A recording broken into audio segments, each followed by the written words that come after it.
Hey guys, Ashley here, and today we're going to be looking at the new moon in Leo.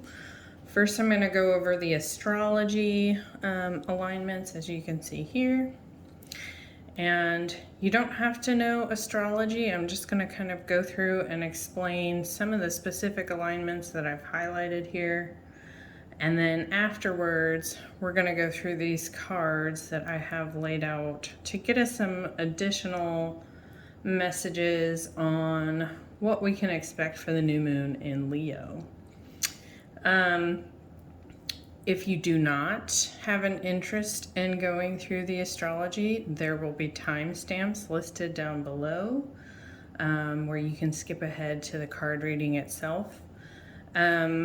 I do, however, find it kind of fascinating how the cards and the astrology tend to work together. So, up to you, but I'm going to go through this first. So, on August 8th at 8:50 a.m. Chicago time, so Central Time US, you'll have to adjust that time depending on your location in the world. So at that time, we will have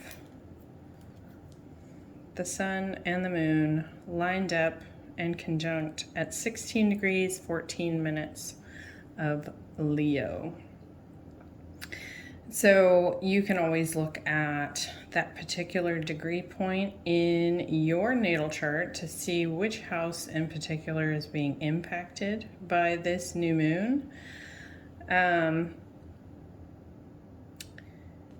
So part of the videos that I did already on the new moon were more to get a visual or a feel for what the Lionsgate energy will be at this time. This is going more into the new moon alignments itself. It just happens to be kind of a double whammy this year. So a couple of things I wanted to point out about the new moon.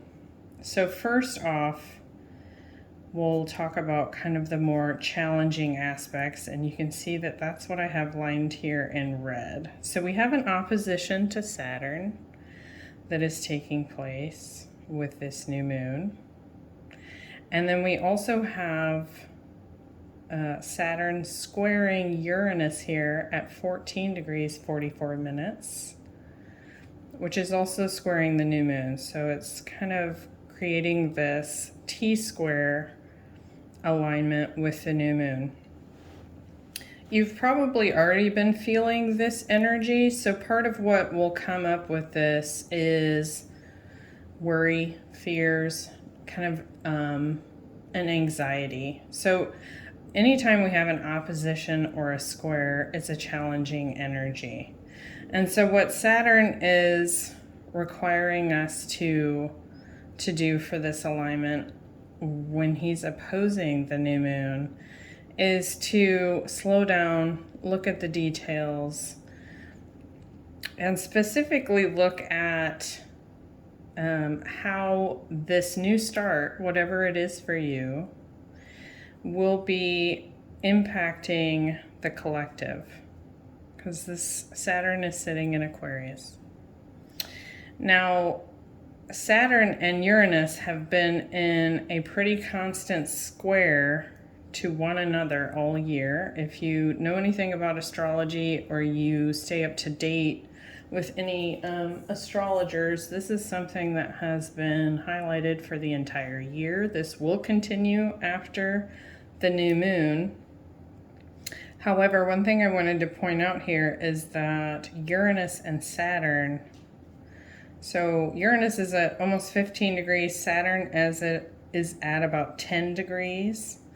This is really the furthest apart in degrees that they've been all year. And Saturn is retrograde. So he's less powerful at this time than Uranus. And what Uranus is doing is attempting to break things down to free us up for this new beginning. And Uranus is asking us, as it sits in Taurus, you know, what new beginnings are going to align best with our new value system? You know, any changes to your personal values that you've had this year. And so really, as this new moon takes place, we're having a lot of push-pull type energy. Saturn says stop, Uranus says go. So that could be that's going to feel pretty normal for this week, in particular, as you kind of kick something off. But really what this new moon is serving to do in Leo in particular is it's asking you to put your heart into something, to recognize your own inner light and allow it to shine through with your new endeavors. So this could be a creative project, this could be a new job, this could be a new relationship, this could be any number of new starts, right? And then what else do I want to say about that? And personally, I've been feeling this for longer than the last week. I really feel like this almost kicked off at the last full moon for me. That full moon was in Aquarius. But, you know, it's going to be individual to you, especially based on your own natal chart placements. Another thing that I wanted to point out here that is interesting is this, you can see this blue triangle here. So we have a grand trine taking place between the new moon, Chiron in Aries, and we often refer to Chiron as the wounded healer, and then Juno sitting here in Sagittarius. Now Juno's just a little bit off of the degree point. We're sitting at about 13 degrees with Chiron, 8 degrees of Sagittarius, and then 16 degrees of Leo. But what's interesting here is that there have been, specifically if you watch any of the August readings, whether it was the August general readings or even the Lionsgate updates, we've had a ton of relationship related topics come up. So love has been a big thing. And you've probably noticed, if not in your own life, but in that of your siblings or your friends or what have you, there's been a lot of relationship dynamics that have been changing, really even since this Uranus-Saturn square began at the beginning of the year.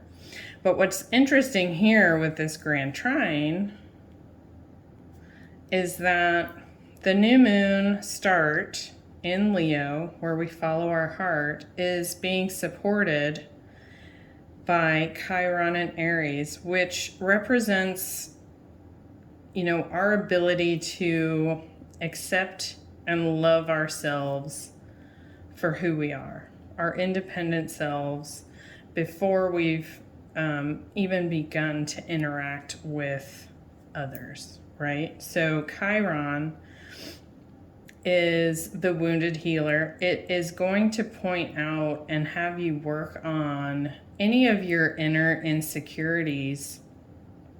And he's been doing this for some time. You can see he is almost to 13 degrees. So Chiron in Aries has been here for a while. And he's working through Aries in a way to where we more fully accept our own independence, our ability to trust ourselves and our own decisions, and stand for ourselves, wounds and all, right? And then we have Juno, who's the asteroid of marriage, relationship, commitment. And you can look up the story of Juno, the mythology behind Juno. But essentially her marriage was difficult because she dedicated herself to it, and her husband was a bit of a player. So you can kind of look into that, but sitting in Sagittarius, so here's the interesting part. Sitting in Sagittarius at 8 degrees and 26 minutes, this Juno has just recently stationed direct. So she was in retrograde up until yesterday, I believe. And I'm actually filming this today and posting it today. So, and that is on the 4th of August.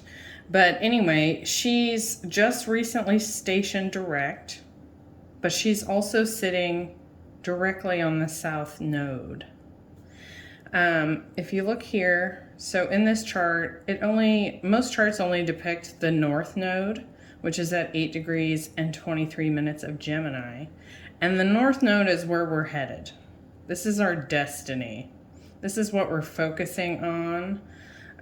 When the lunar nodes shift signs, about every year and a half or so, they have us focusing in on the areas that sign typically covers. So like with the north node sitting in Gemini, the south node is sitting within 3 minutes of this Juno here. And the south node is what we're releasing.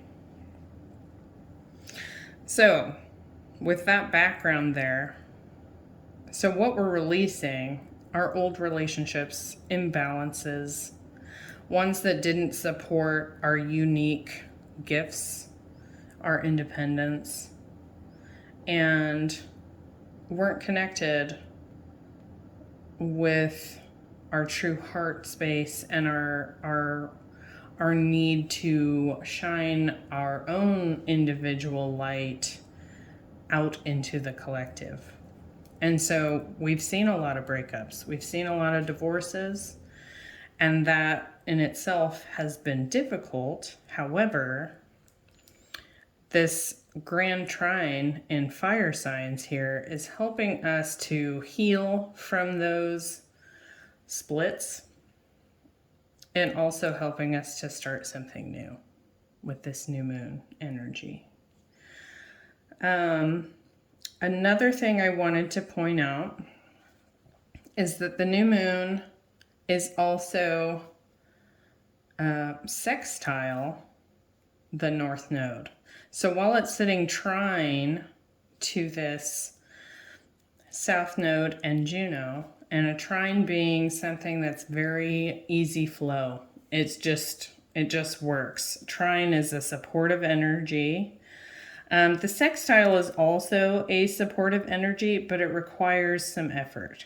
And so for this new moon in Leo, it could very well be that you set some intentions of what future relationships, commitments, and this doesn't have to be love. This could be, or rather romance. This could be friendships. This could be siblings, specifically with Gemini representing siblings. And just how you might be putting in additional communication with Gemini to move forward into the future into healthier, more balanced relationships, okay? On this last piece I have here, we have Venus sitting at about 21 degrees of Virgo. And you can kind of see her here. She's conjunct the ascendant in this chart, which may not apply to you depending on your location. Now, the ascendant right now doesn't really matter for what we're talking about, but Venus is sitting here in Virgo, which means she's been really working on the details, the plans of what we want moving forward. When she's in Virgo, she is opposing retrograde Neptune in Pisces. And so what Neptune, being the higher octave of Venus, so Venus is a personal planet, and Neptune is transpersonal. So meaning he has a stronger influence specifically because he's sitting in his home sign of Pisces. So what he's forcing Venus to do is to kind of surrender a little bit. She doesn't need to have every single detail laid out. Nothing has to be absolutely perfect, which is oftentimes what Venus in Virgo wants to do. She wants perfection. And Neptune is asking Venus to kind of let go of some of that. Like, do your best, and that's good enough. Have a plan, but leave it open to possibilities that you can't yet see coming. And then she's also interacting with this Pluto at 25 degrees of Capricorn. And she will continue to do so as she progresses through the final degrees of Virgo. And so really what we're going to find following this new moon is that Venus is going to go through some additional transformation with the help of Pluto here as she progresses through those final degrees. So your plans right now should be logical, but also leave some space because they're going to transform and change a little bit. You might change your mind about some things when it comes to whatever new thing that you're participating in. And so I just wanted to point that out. And specifically too, since we've discussed so much about relationship dynamics with this Juno, that's what Venus is. She's relationships with others. She's love. And so as she continues to interact with this Pluto, you might have a change in what it is that you expect from those relationships and how you communicate and just what you value most about love. And especially because Venus has gone through quite a bit of transformation just this year alone as she's moved through the zodiac. And so her values are already changing. She's the ruler of Taurus here. And with Uranus there, he's shaking things up. He's breaking down things that no longer work or are not conducive to Venus's freedom. And so just be mindful of that as you're setting your intentions, as you're moving forward with, evaluating old relationships and looking to form new ones. Venus is also money related, so your budget here, you should have a plan, but recognize that it's probably going to continue to shift. So that's just kind of generally what we're looking at for this new moon in Leo at 16 degrees. There are a few other alignments here, but these were the ones that I wanted to point out specifically. And you can certainly do some more research, more YouTube searches if there are other pieces of information that you're looking for as far as that summary. So now we're going to move into the card reading, and I'm going to zoom you out a little bit here. My setup is a little bit different so that I could show you that chart. So I went ahead and I did the card layout before starting the video because I wanted to get quite a few cards to just give us any additional support and messages. So I know you can't see every single card. I think this one's out of focus, but I will show it to you. So anyway, I went ahead and did the Metatron Oracle. We've got the Moonology Oracle, and then I did the Spirit Animal Oracle by Colette Baron Reed. And the way that things came out was pretty cool. If you don't already follow me on Instagram, I would definitely invite you to do so. I do a quick poll every day and post that. And I always talk about the alignments of the day in conjunction with the tarot and oracles that get pulled. And it's just like, I've been doing this for a long time, but it never ceases to amaze me how these line up. So, already coming through with these cards, I was just kind of chuckling as I laid them out because, well, we have the Two of Cups, the Lovers, and the Eight of Cups. And then we have the Tower, the World, the Chariot. So 3 majors here. Major here, major here, major here. It's crazy. And then we have the Ten of Swords, the Strength card. We can't really have the New Moon in Leo and the Lion's Gate happening at the same time without a lion coming out, can we? I thought that was pretty perfect. And then the Sun, which is also Leo energy. So we'll kind of go through these a little bit at a time, but overall what I'm seeing is relationships ending. Two of Cups, Tower, a Ten of Swords, and some of which have been particularly challenging, betrayals, feelings of being stabbed in the back. I don't know if you can see this very well, but it looks to be a picture of either a bull or a buffalo. I would say that's a bull. And he's just run through with all these swords, and it's raining. I mean, nobody enjoys the Ten of Swords in tarot. It's usually a signal for a pretty brutal ending, but it is an ending, right? And either way you look at this, so I'll go through it. Two of Cups, the Lovers, and the Eight of Cups. So walking away from a commitment or a love relationship that was quite deep, right? This is soul recognition. This is potentially twin flame. This is past life relationships that have come together again in this lifetime, depending on, you know, what you believe.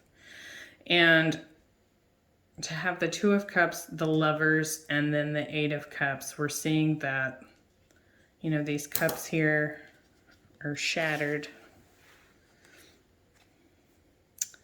And this big dark mountain standing kind of like, it almost feels like, you know, there's nowhere to go, right? There's no path highlighted here of walking away. The cups, typically in the Eight of Cups, we have someone that has walked away from something they've emotionally invested in, and they've gone off to find their true happiness. And in this depiction, the cups are just shattered. You know, so it's pretty brutal. And it just so happened to be that I just picked this deck. It's the Wild Unknown Tarot. I just chose this deck because that's what felt right. So that's the top row. In the second row, we have the Tower, the World, and the Chariot. So, Tower, very much like Uranus type energy when I see the Tower. It's the breakups and the shakeups. It comes in with this lightning bolt and shatters something. Typically it's a tower. In this depiction, it's just a tall pine tree, but it's coming in and it's basically shaking something down to the foundation. The World in this situation, the ending of a cycle, also, you know, just perhaps an enlightenment about something in regards to that relationship. We've already talked about how, you know, any relationship type dynamic is obviously a learning opportunity for both parties. But in this scenario here, when Juno was retrograde versus direct, there was a lot of reflection on what we value and what we accept in relationships. And I feel like that's what's coming through here. Now with the Chariot, that's more positive energy, but it's also movement. So moving away from something that is broken and moving forward. Then we have the Ten of Swords, the Strength card, and the Sun. And in this row in particular, you know, we have our ending. But we had to do so with quite a bit of courage, right? Like, this isn't easy. And specifically because this is, I mean, this is an important connection. You don't have this kind of connection with someone and walk away willy-nilly, right? I mean, it's brutal. But I like that this Lion is coming in, one, just for the sake of this reading, and I'll show you a few more things here in just a moment that are pretty cool. But he's, in this depiction, he's carrying this rose. And to me, it's almost like having there's like a gentleness with it. Not because the ending was comfortable, but because there's something within you that recognizes that there's no other choice here. You have to move forward and end the cycle before anything positive can come in. But there's like a gentleness of almost like laying this down when you finally have had enough, laying it down and stepping forward and using that courage to step away from something that was once very near and dear to you, right?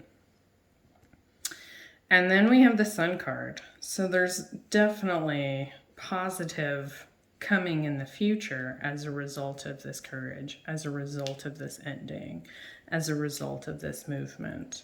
And either way you look at this, which is kind of what was really interesting about this, is that I tend to look at the 9-card spread in the different angles. So whether you go across or you go down like this, we have love, ending, and then happiness. Whether you go like this, ending, ending, ending, right? And then we lead into the void here, which we'll talk about. But so really definitely love focused, but also knowing that there's a light coming at the end of this tunnel. It's not been easy. It's very much been about the learning of lessons, like some kind of enlightenment came through because of this whole situation. And it could have very well been a contracted soul agreement before you even showed up to Earth. So I'm going to go through the Oracle cards because I do feel like they offer some additional inspiration here. So the first one is the Akashic Records, Evaluation and Review. And so a couple of things come through for me on this card. Let me get that in camera. One is that I do feel like some of the connections that are ending were definitely divinely, not only divinely put together and brought together, but divinely separated as well. There was, with all these majors here, 1, 2, 3, 4, 5, 6 out of 9 cards. this wasn't within your control. You might have fought against it and worn yourself out, but this particular situation was going to end because it's in your Akash. Another thing that's coming through for this for me is when we kind of look at, if we ever do meditations to look into our Akashic records, or we go to someone to have them read our Akash for us, what we'll often find is past life type connections. There's lessons to be learned if it's in your Akashic records, right? If it's planned for this lifetime, it's for a reason. So there's always something to look at and reflect upon and learn when something like this happens, right? So definitely take the time to do some of that reflecting if you haven't done so already. And the next one, I really like this. We have Dragon Strength. So this is Metatron's dragon. It is sat in your solar plexus, and I think it's just a really good reminder that we have this intense strength and will and courage within us, and that is really part of what this test was about, was to bring you into enlightenment here with your own inner power. And that definitely plays into the Chiron energy we discussed, right? The wounded healer. In order to heal, he had to look into those wounds and find the healing within the wound. And so I thought that was really, really positive, especially with all this, like we have that fire trine. I mean, that's a lot of fire, right? And in this last one, we have the void, retreat, rest, and pause. And so when we go into the void, it's after an ending. It's after something has crumbled down. After the tower has had its way, we go into the void for healing, for reflection, for the pause in between the end of one cycle and the beginning of a new one. And this very much relates to this indigo color here, is about, you know, healing in a safe space and doing that reflecting in a safe space and looking at the lessons from a safe space.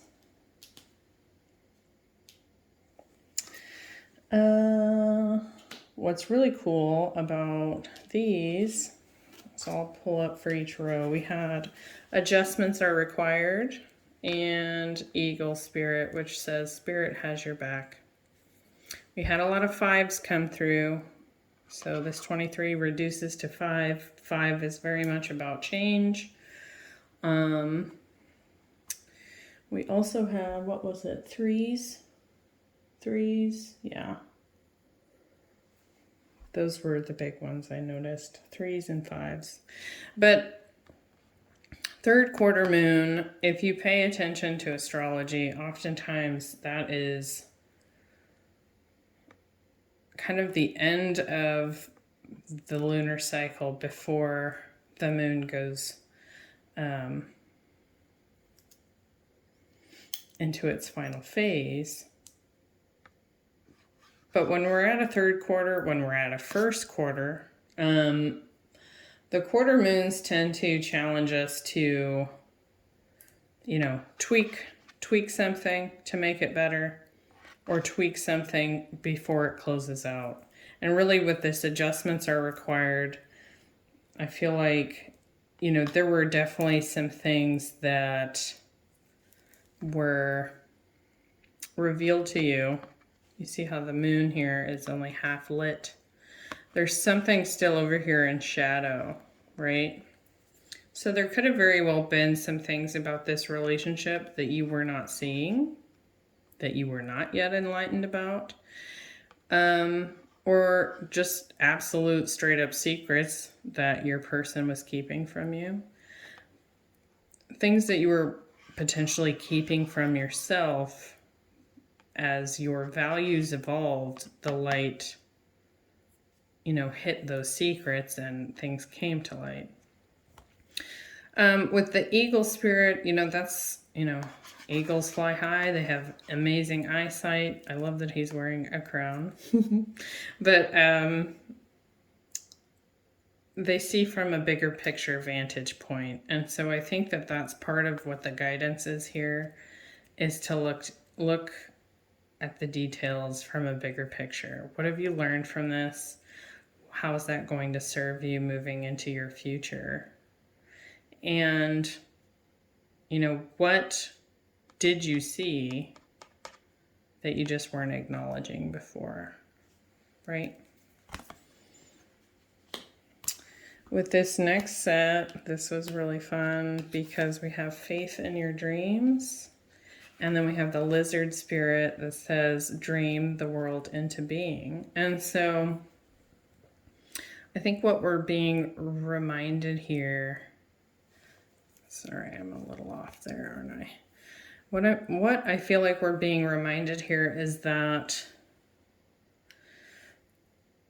one, in some ways we manifested this ending, right?